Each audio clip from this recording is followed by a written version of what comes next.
Are you leaving, Mr. Cust? Yes, I'm going to Cheltenham. You shouldn't travel today. You don't look very well. I have to. I have engagements. I must respect them.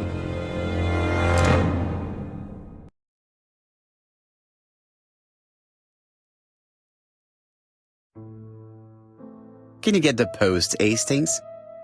And why don't you go and get it yourself? Très bien.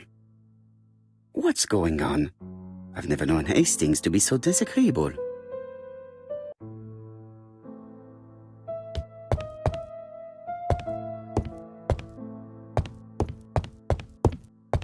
Are you collecting the post, Poirot? Are you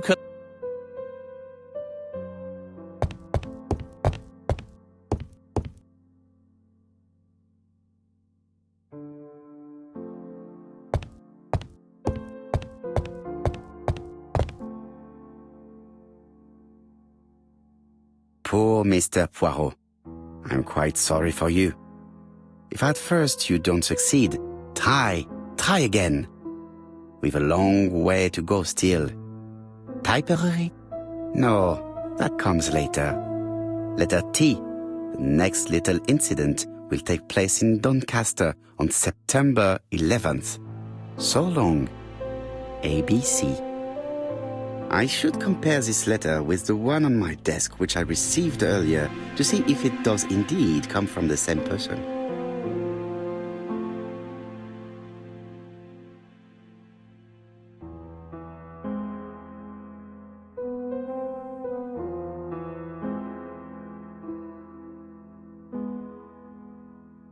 It is not the right time.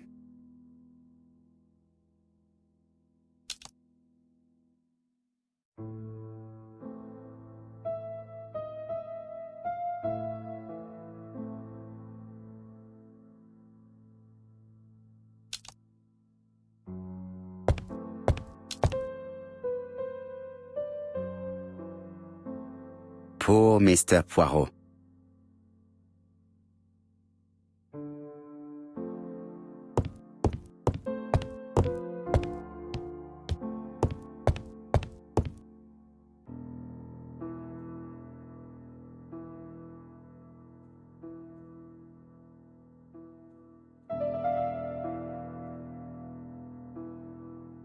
Let us examine this more closely. Certain characters in the two letters may have similar defects. Yes, this I is weird. Yes, the I characters in the two letters do indeed have the same defects. I have to find some other similar.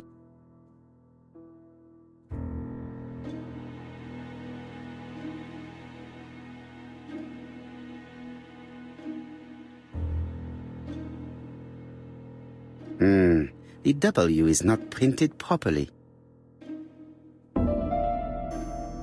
Of course, the W characters in the two letters do indeed have the same defects. I have to find some other similar defects to confirm my theory.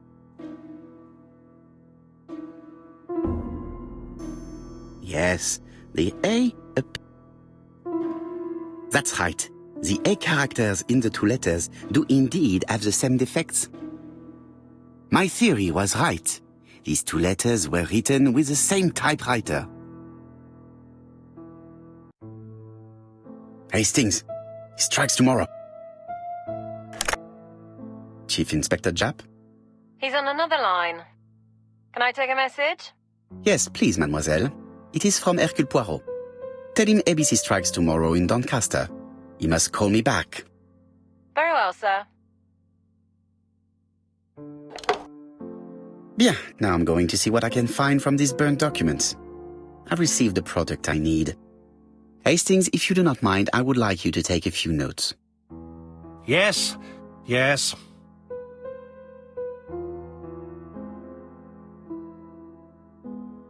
I've finished with this.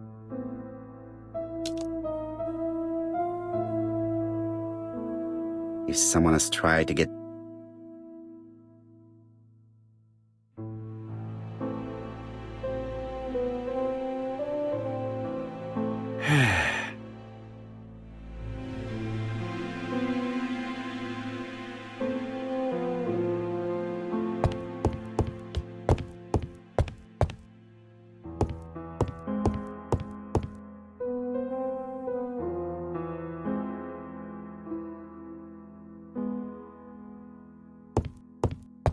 It is not the right.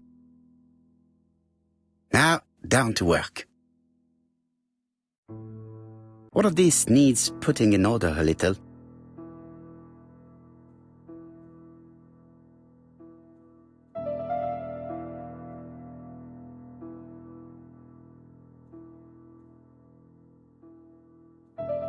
This page is child's play.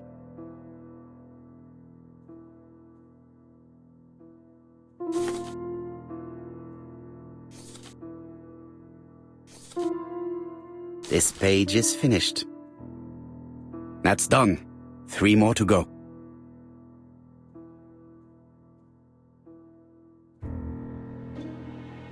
This piece should be placed here.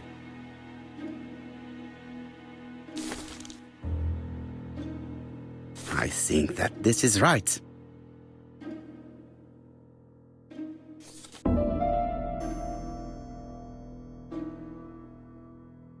This page is finished. And that's 2 done. It's easier than I thought.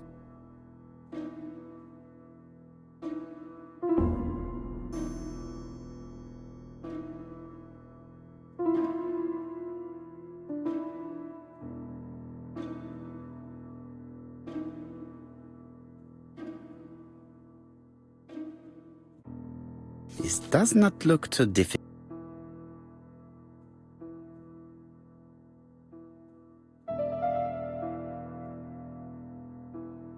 I think that this is right. This page is child's play.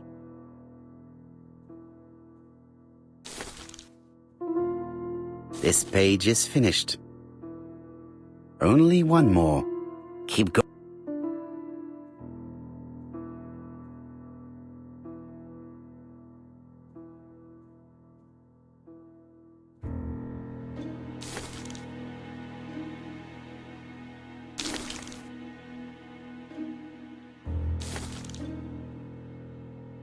This does not look too difficult. This page is finished.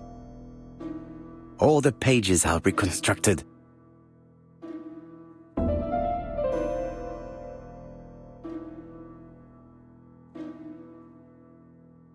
A dry cloth.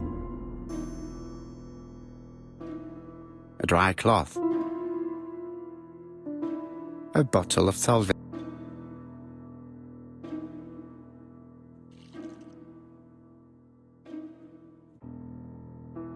The cloth is now soaked with solvent.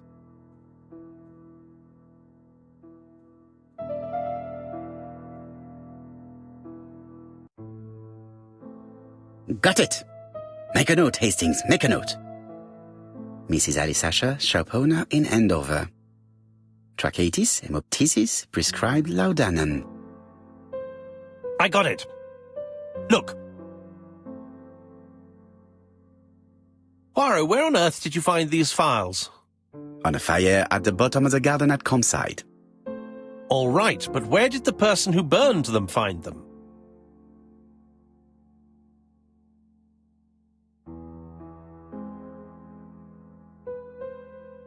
Alice Asher, shopkeeper in Andover.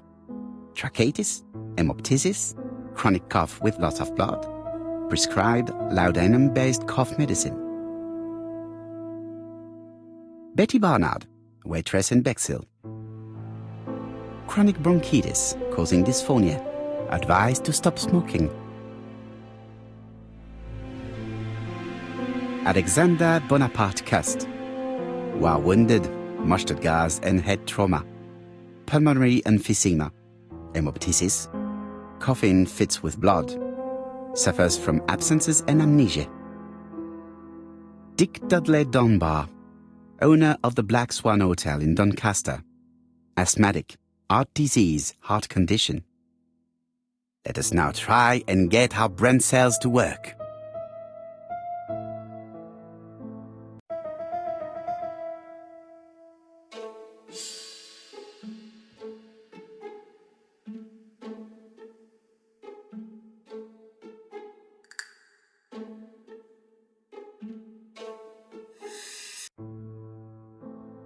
The burned documents are medical records and without a doubt they come from Clark's archives. First of all, because all the patients have throat conditions. And secondly, their name starts with either A, B, C or D, and it is precisely the files that match these letters that have been tampered with. But why burn these files?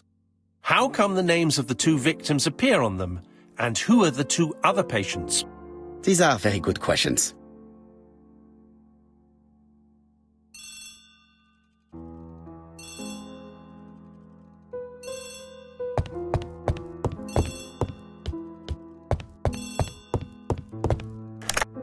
Hello, Poirot? Any news, Chief Inspector? You wanted a stocking seller? We have one. Reported by his landlady who thought he was behaving suspiciously. He has the most unbelievable name.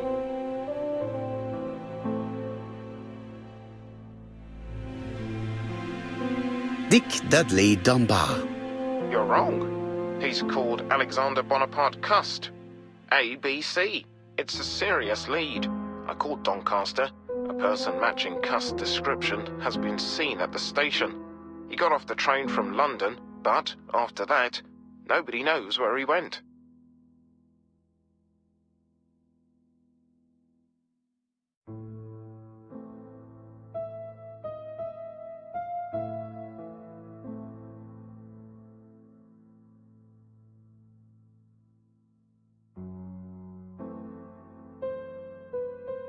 Look for him at the Black Swan Hotel.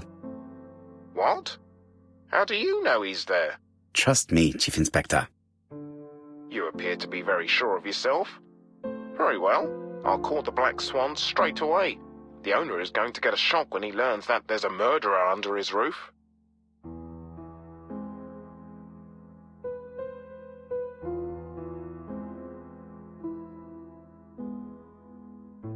Do your best, Jap. You can count on me. Hastings, everything is at stake. With a little luck, our main suspect will soon be under lock and key. So, has Cust been arrested? Yes, the Doncaster police are sending him by train. That is good news. But why so gloomy, Chief Inspector? Well, when I told the hotel owner that he was sheltering a murderer, he collapsed. He's dead? No, fortunately, but it has taken its toll on him. It has to be said that with his name starting with the letter D, he had every reason to fear Cust. I bet he was going to be the next victim.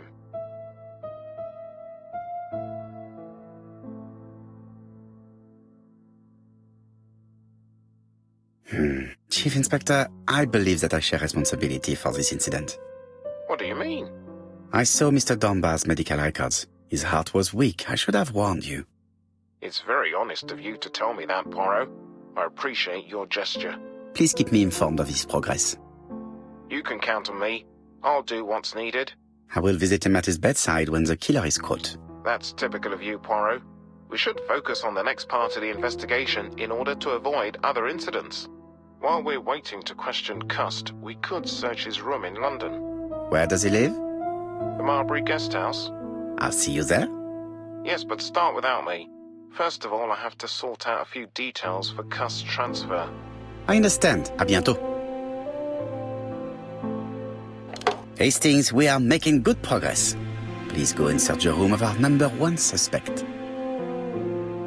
With pleasure. I did have a dentist appointment, but I'll cancel. The dentist.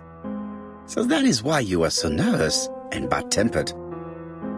A visit to the dentist is never an enjoyable prospect. But an unavoidable one. Go to your appointment, Hastings. I will manage on my own.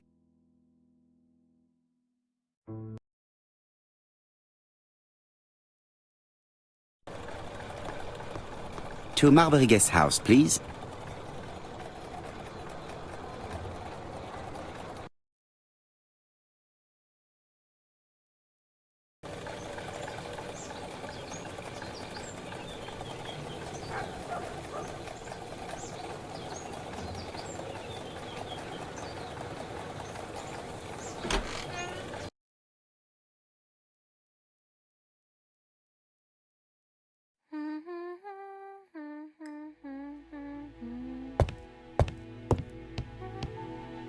How do you do? You must be Mr. Hercule Poirot.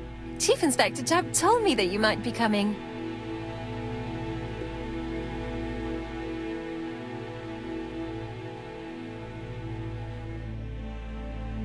Madame, you may be of valuable help to me. It would be my pleasure to help you. Will there be some journalists there as well? I think you might even be interviewed. You are key witness. I've suspected him for some time, but he appeared so harmless. Oh yes, sometimes he got angry and waved his arms about. But even then, he wasn't frightening. And he was as gentle as a lamb again immediately afterwards. It was only this morning that I understood. He told me he was going to Cheltenham, but my daughter saw him at Euston Station. It's not the right station.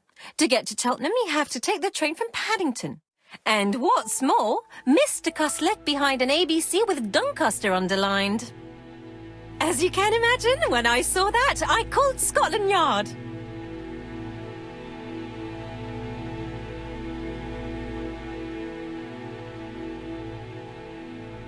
One moment, please. How did you know that Cuss had underlined Doncaster in his railway guide? I went and had a look in his room. I see. Do you make a habit of searching through your lodger's belongings? Well, what are you going to do later? I bet you're going to poke around his room too. Tell me, did you have any other reason to suspect Mr. Cuss? He's rather queer. He talks to himself. He has a bad cough. Because of the war, he says. And then he was in Churston when that millionaire got murdered. I found his train ticket when I washed his coat. He didn't want me to wash his shirt. He washed it himself. But I did see big brown stains on it.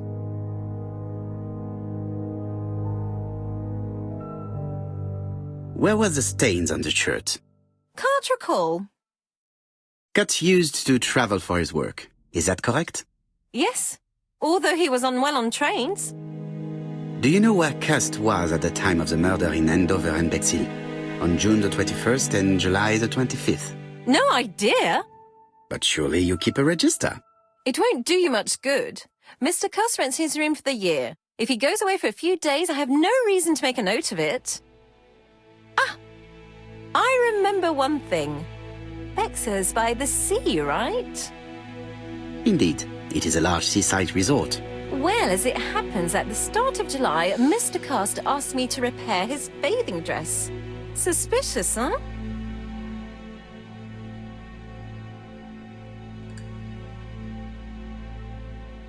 Very interesting. Please continue. I also forgot to say that he started buying newspapers that talked about the case.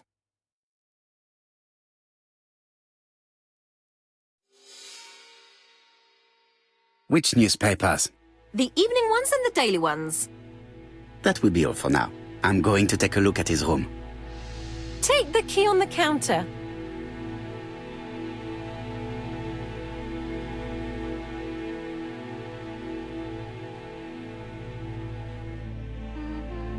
I should check the register. Mrs. Marbury may have been hiding something from me.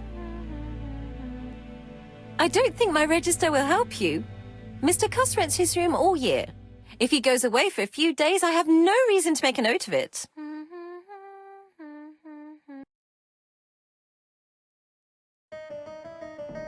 The truth is becoming apparent, and I have something to say to Mrs. Marbury.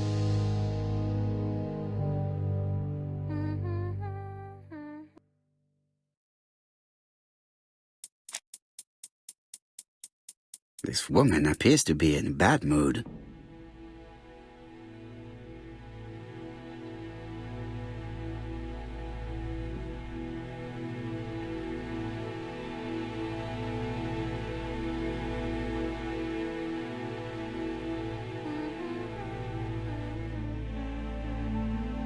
Mrs. Marbury is taking out her bad mood on the evening meal's potato.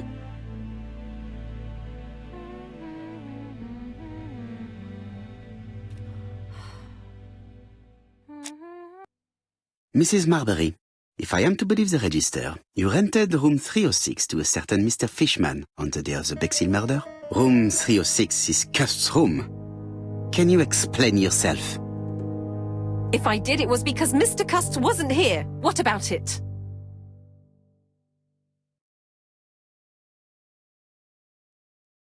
You rented the same room to 2 people. That's fraud. Calm down, Mr. Poirot. My lodgings were full and I couldn't let poor Mr. Fishman sleep outside.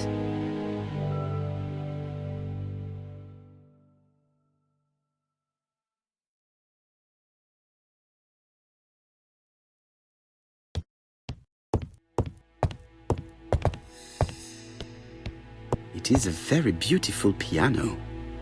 Maybe Mrs. Marbury likes to play in her free time. It is a...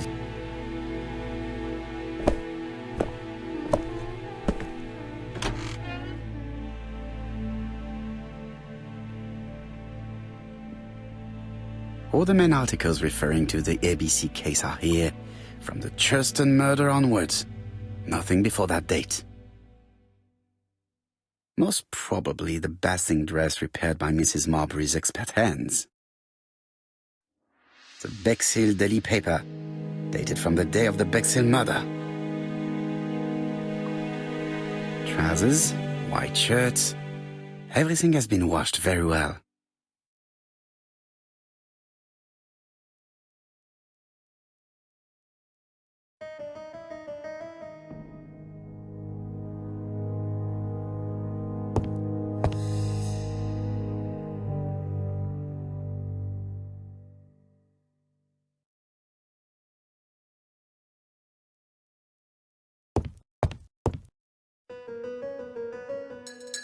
It's closed.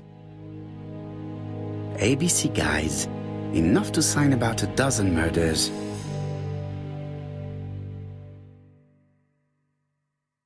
It's closed.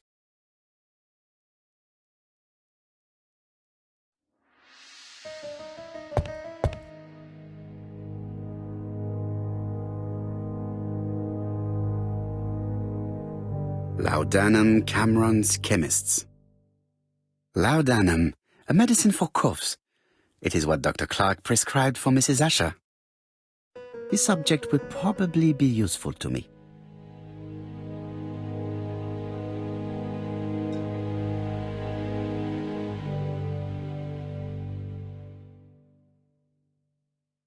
Diethyl barbituric acid, Johnson Company. I know this medicine. It is a powerful sedative. This subject would probably be useful to me.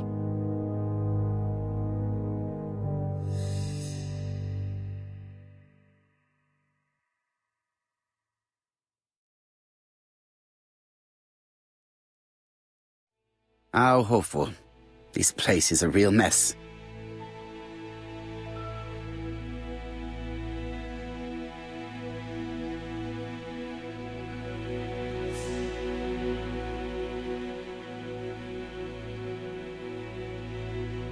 The least we can say that Mr. Cust is not very concerned about order and balance.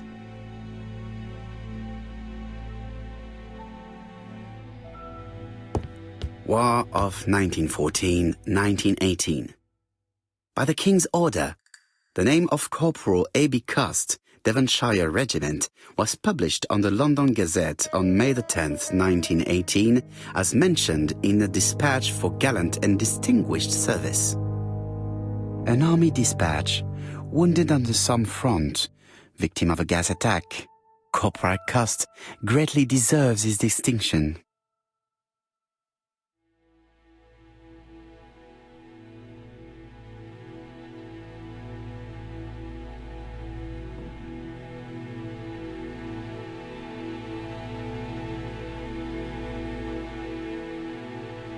A long-bladed knife, a murderer's weapon. This subject would probably be useful to me. It's an ABC. Cust is parsimonious. He keeps his pencils and sharpens them until there is nothing left. It is clear that he did not grow up in luxury.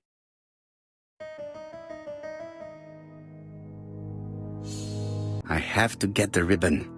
How am I going to do it?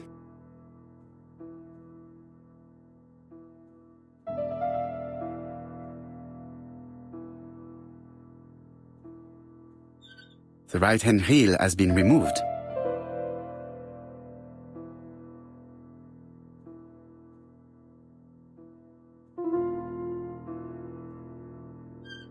The left-hand heel has been removed.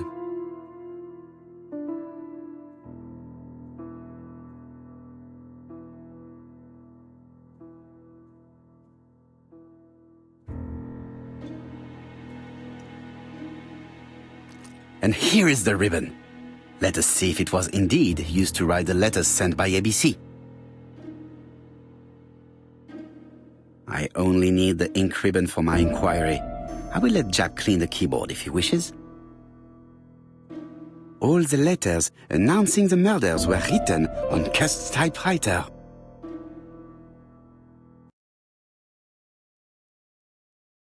Did Cust drop it when he opened the window? Or was it Mrs. Marbury while she was cleaning?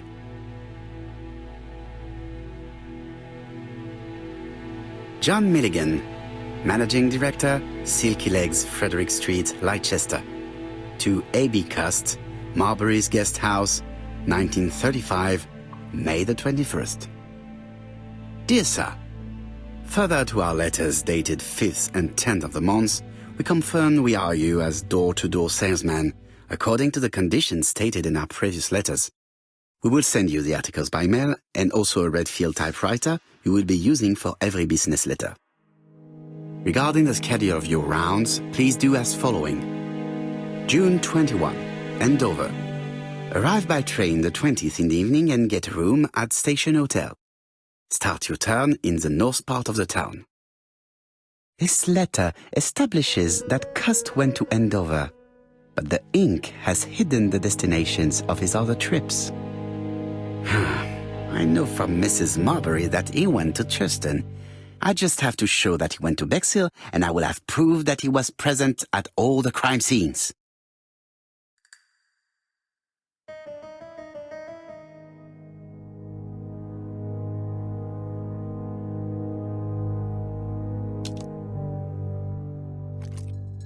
This knife is very useful.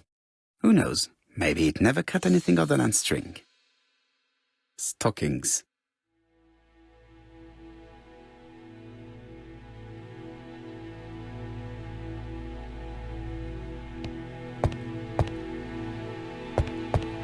ABC guys, enough to sign about.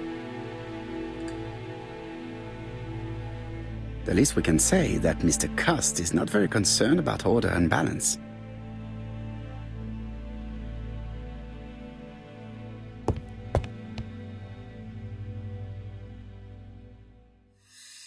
The least we can say that Mr. Cust is not very concerned about order and balance.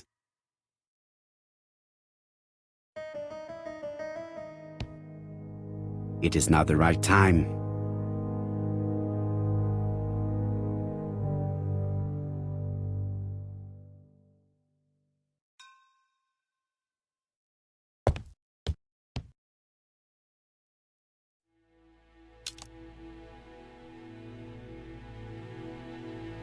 Laudanum, a medicine for...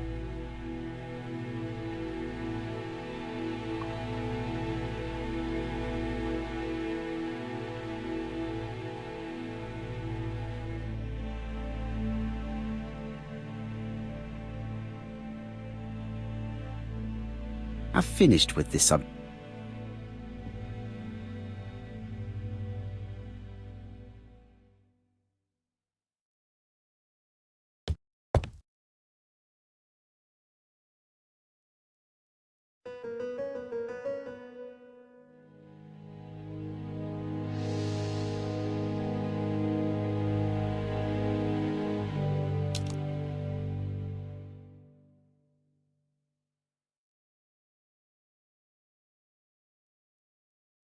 It is not the right time.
The register shows that Cust did not sleep at the guest house on the day of the murder.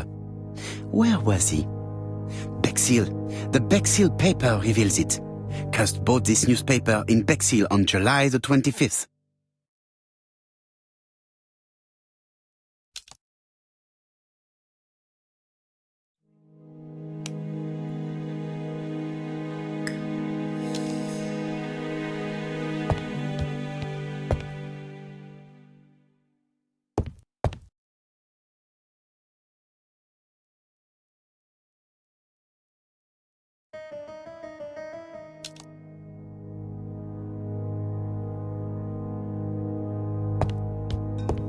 It is not the right time.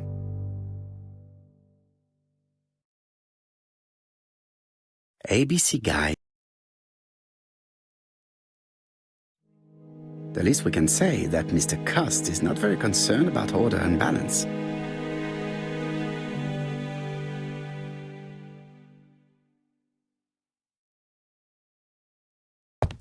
War of 1940. An army dispatch.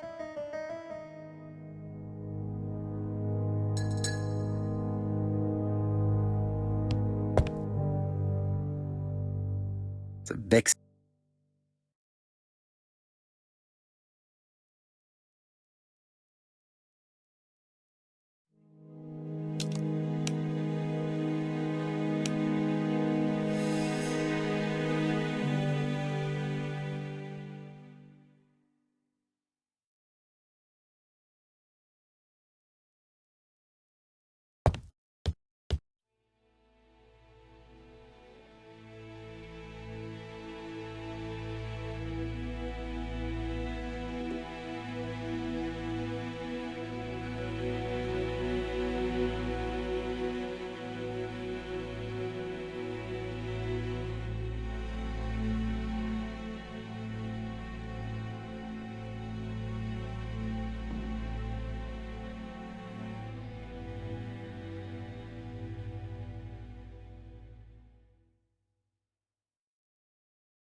This dark stain.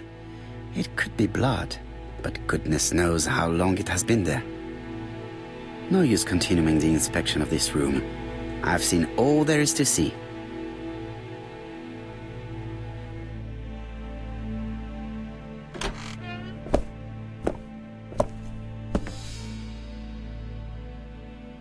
Goodbye, Mrs. Marbury. Thank you for your help. I look forward to seeing you again, Mr. Poirot. Ah, Chief Inspector. I was about to leave. Good evening, Chief Inspector. Welcome. Please excuse me, I must go to the kitchen. I'll leave the key of Mr. Cust on the counter. I'm sorry I'm late. I've spent ages with the Doncaster police. And you? I have established one fact. On 3 occasions, Cust was at the scene on the day of the crimes.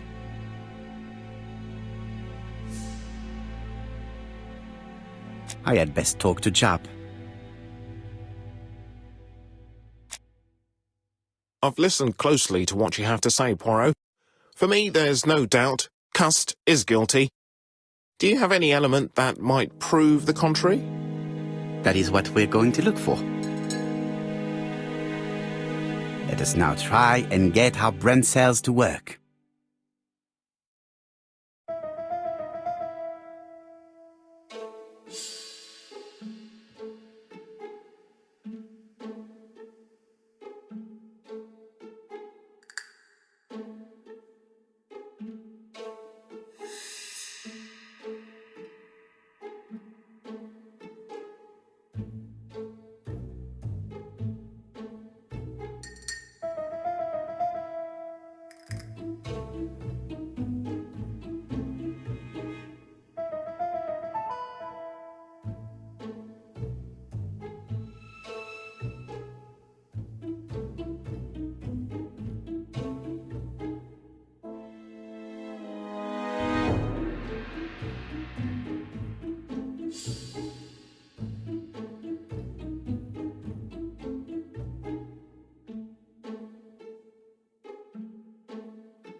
It looks like I've found the real master of this house.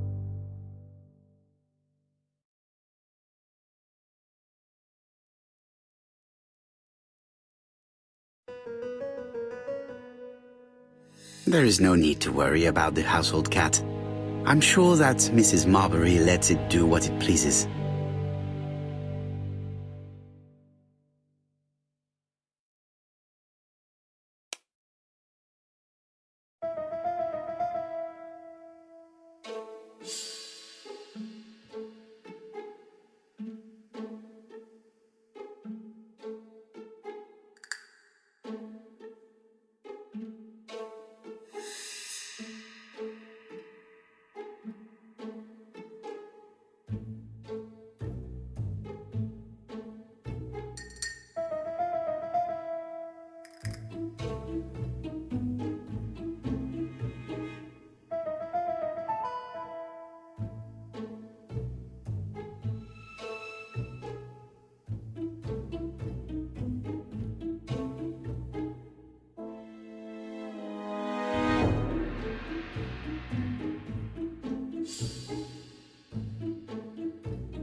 The evidence against Cust is overwhelming. His presence at the scenes, the knife, the blood-stained shirt, the ABCs in a box. C'est vrai. However, the blood Mrs. Marbury saw on Cust's shirt may have been his own. According to his medical records, he suffers from hemoptysis. The murderer cut Sir Carmichael's throat from behind, and the blood spurted outwards. You would expect the murderer's shirt to be stained on the sleeves, not on the buttonholes, yet we see quite the opposite. You would expect the murderer to keep the newspaper articles about his crimes. But Cust's collection starts in Cheston, as if it discovered the case rather late. I agree it's troubling, but it doesn't change my mind. There's small details that we should be able to clear up by questioning Cust. When can we talk to him? Doncaster is sending him to us on the first train. Are they questioning him already? He says he can't remember a thing. It's plausible. Doctors say he suffers from absences and amnesia. Mrs. Marbury has confirmed this. He may have done the murders in an altered state. A familiar situation. It's not enough to clear his name. Dr. Thompson insisted that even if you don't know what you're doing, you never commit a murder without wanting to. Très intéressant. I shall remember that. Right. I'll go and examine the suspect's room. Chief Inspector, I took the liberty of removing a few clues to examinatum. All right, we'll discuss them tomorrow. In the meantime, I'm going to see if you've missed something.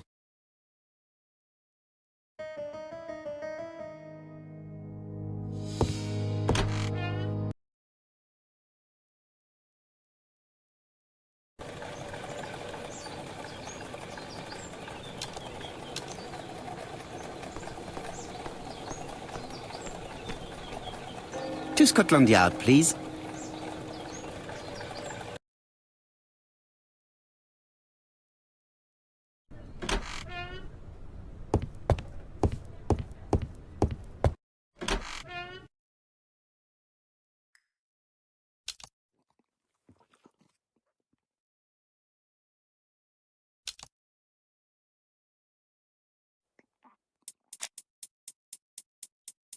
This man is not in good shape.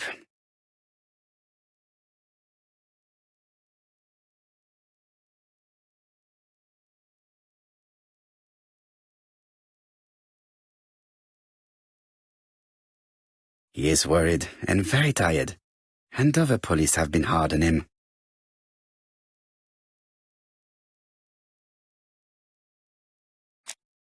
What do you want from me?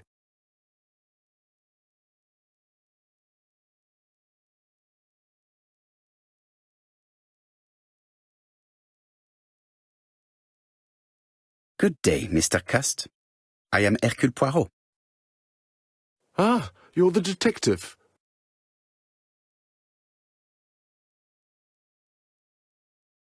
Yes, I am the person you have been sending the letters to.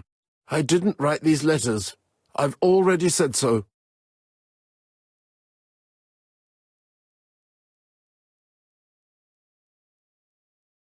Très bien. You did not write these letters. But the question remains, who did? Probably one of my enemies. I have many.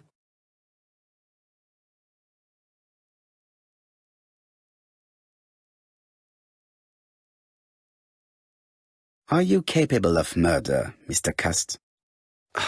All these questions are giving me a headache.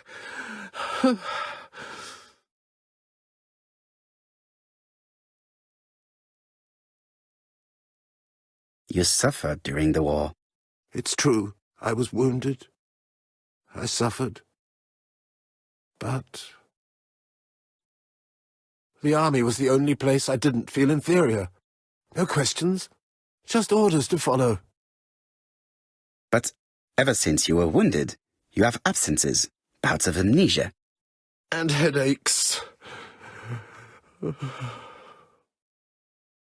Professor Clark treated you.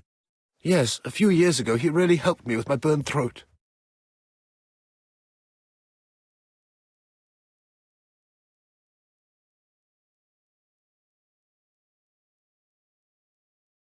Of course, you never considered killing a doctor who took such good care of you. No, never.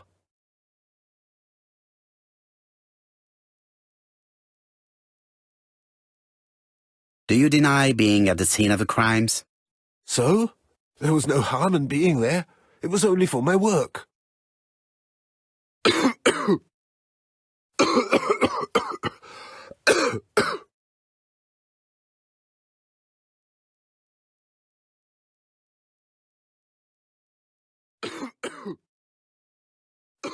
Poor man.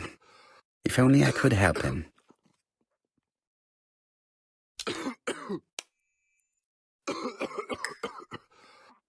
I am not going to leave before having finished questioning. He is in no state to reply.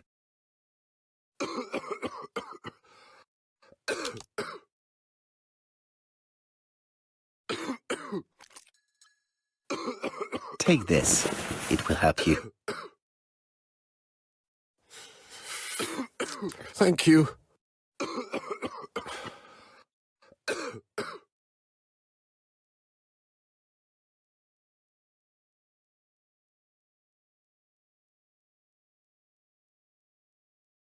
Oh, good God, my shirt is covered in blood again.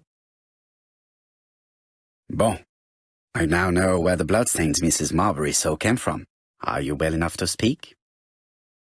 Yes, I feel much better.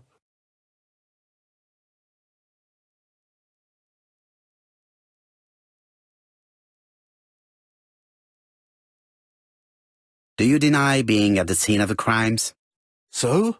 There was no harm in being there. It was only for my work. You were seen at all the crime scenes. Yes, I was. I travel a lot, but not for pleasure. I am terribly unwell in trains. But I had to respect my engagements. My employer gave me very precise written instructions about the towns I had to visit. Let's see. The company you claim to work for, Silky Legs, has never heard of you. And as for these letters they sent you, they were written on your own typewriter. The company sent me the typewriter when I started working for them. Yes, but the letters were received afterwards.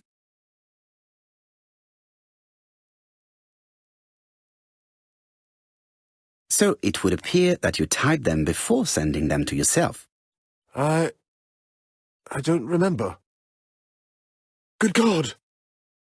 I don't know what's happening to me. My head hurts terribly.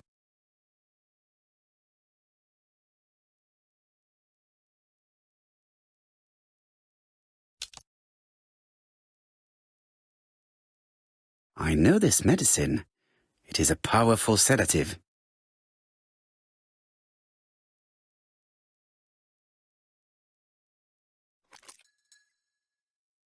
Take this. It will help you.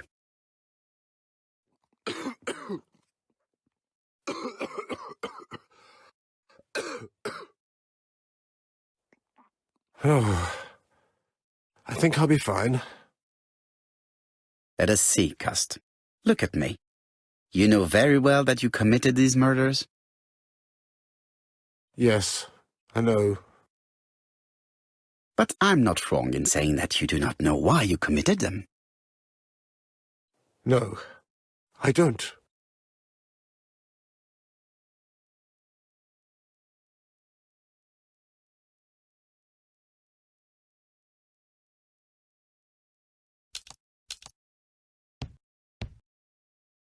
Let us leave Cust alone.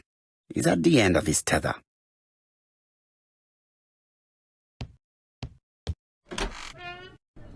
And what conclusions have you drawn? Plenty. It might help us to understand him a little better. Let us now try and get our brain cells to work.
I don't see any clearer than before. This is worse. There is one point to highlight. C'est curieux. Cust admits that he killed, but he does not know why. What did Dr. Thompson say? Even if Cust killed while in an altered state, it still must have been his deepest desire. He must have had a motive. Let's keep it simple. Never mind his motive. He confessed. But you see, he can confess to anything and everything. He denied the murders and then he confessed to them. He confirmed that he never typed the letters. Then, with great ease, I managed to get him say quite the opposite. Come on, he behaved like a guilty man. He lied to his landlady. Because deep down he believes himself guilty. From the papers, he noticed that he had always been at the scene of the crimes. He must think that he killed and then simply forgot what he had done. How can you be so sure? Let us look at his psychological profile. You will understand my point of view. Let us now try and get our brain cells to work.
You see?